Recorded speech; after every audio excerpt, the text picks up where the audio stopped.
नवरी मिळे हिटलरला या मालिकेच्या 6 तारखेच्या भागात आपण पाहणार आहोत की एजे सर्व स्टाफला बोलत असतो. मी तुम्हाला फॅमिली मेंबर्स मानलं तरीही हे झालं. तुम्ही काही सांगितलं नाही तरीही ज्यांनी कोणी हे केलंय त्याचा मी शोध लावणार. त्याला माझ्या पद्धतीने मी शिक्षा नक्की देणार. इथे लीला विराज प्रमोदला बोलत असते.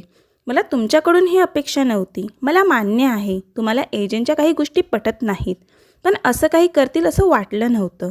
त्यावर विराज काय झालं असं विचारतो. तेव्हा लीला बोलते, कंपनीत फ्रॉड झाला आहे आणि हा फ्रॉड तुमच्या सह्यांमुळे झाला आहे.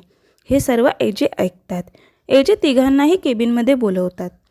इथे सरूचा डोळा फडफडत असतो आणि लक्ष्मीलाही खूप टेन्शन आलेलं असतं. लीला ऑफिसला जाते म्हणून दोघींनाही टेन्शन आलेलं असतं. दोघीही लीला काय जॉब करते हे विचारण्यासाठी विराज आणि प्रमोदला फोन करत असतात, पण ते दोघेही फोन उचलत नाहीत. इथे एजे विराज आणि प्रमोदला बोलत असतो. तुम्ही एवढा मोठा फ्रॉड केला, लाज नाही वाटली? एजे त्या दोघांचं काहीही ऐकून घेत नाही, पण लीला एजेला म्हणते, मला ह्या सर्वांची शहानिशा करू दे. मग जर काही सिद्ध झालं तर तुम्ही काही ॲक्शन घ्या. लीलाला प्रमोद आणि विराज बोलत असतात. थँक्यू लीला. पण लीला म्हणते, ह्यात ज्याची चूक आहे त्याला शिक्षा होणार. ह्यात तुमची अजिबातच चूक नाही असं नाही, कारण त्यावर सह्या तुमच्या होत्या.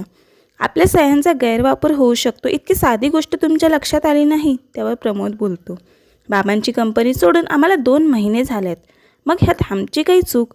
त्यावर लीला बोलते, कंपनीच्या कित्येक महिने लॉस झाला आहे. मला फक्त तुमच्या चुकांची जाणीव करून द्यायची आहे. हे कोणी केलं ह्याची जाणीव आहे मला. फक्त त्याच्या विरोधात पुरावे शोधायचे आहेत. इथे लक्ष्मी आणि सरू विराजला फोन करतात.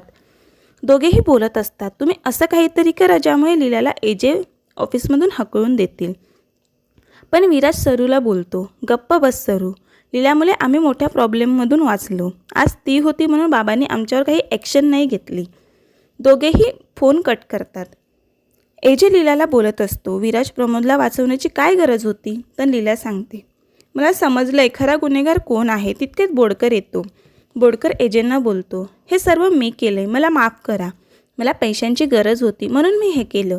तुमच्याकडे पैसे मागायला यायला लाज वाटत होती मला. हवं तर मला नोकरीवरून काढा. पण लीलाला संशय येतो. बोडकराला आठवत असतं, किशोर त्याला बोललेला असतो एजेच्या पायाशी लोटांगण घालायचं. लीला त्याला विचारते, आत्ता कसा हा बदलला? पण बोडकर नाटक करत रडत एजेंची माफी मागत असतो. एजे बोडकराला कामावरून काढतो, पण लीलाला हे सर्व खटकत असतं. लीला त्या बोडकराच्या मागे जाते. लीलाला रेवू फोन करते आणि नॉनस्टॉप बोलत असते. तो फोन एजेंनी उचललेला असतो. एजे रेवूची विचारपूस करतो आणि फोन ठेवतो. विराज प्रमोद लीलाला पुन्हा एकदा थँक्यू बोलतात. लीला त्यांना सावध राहायला सांगते. विराज आणि प्रमोद लीलाची माफी मागतात, कारण त्याने लीलाला घराबाहेर काढलेलं असतं. ते लीलाला घरी यायला सांगतात. त्यावर लीला नकार देते. ती बोलत असते, लक्ष्मी, सरस्वती, दुर्गा यांना मी घरात नको आहे. मी एजंटशी बोलून येते. इथे लक्ष्मी सरू बोलत असतात. आपले नवरे आता लीलाच्या बाजू घेतात. ती लीला पुन्हा घरात येणार. काहीतरी करायला हवं. एजे लीलाची बॅग चेक करतो. त्याला समजतं अजून लीलाने गोळ्या घेतल्या नाहीत. आता एजे पुन्हा एकदा वोटिंग घेणार आहेत. परत लीला एजंटच्या घरी जाणार का हे पाहणं खूप रंजक ठरणार आहे. असेच रोज नवनवीन अपडेट जाणून घेण्यासाठी आपल्या चॅनलला नक्की सबस्क्राईब करा. थँक्यू.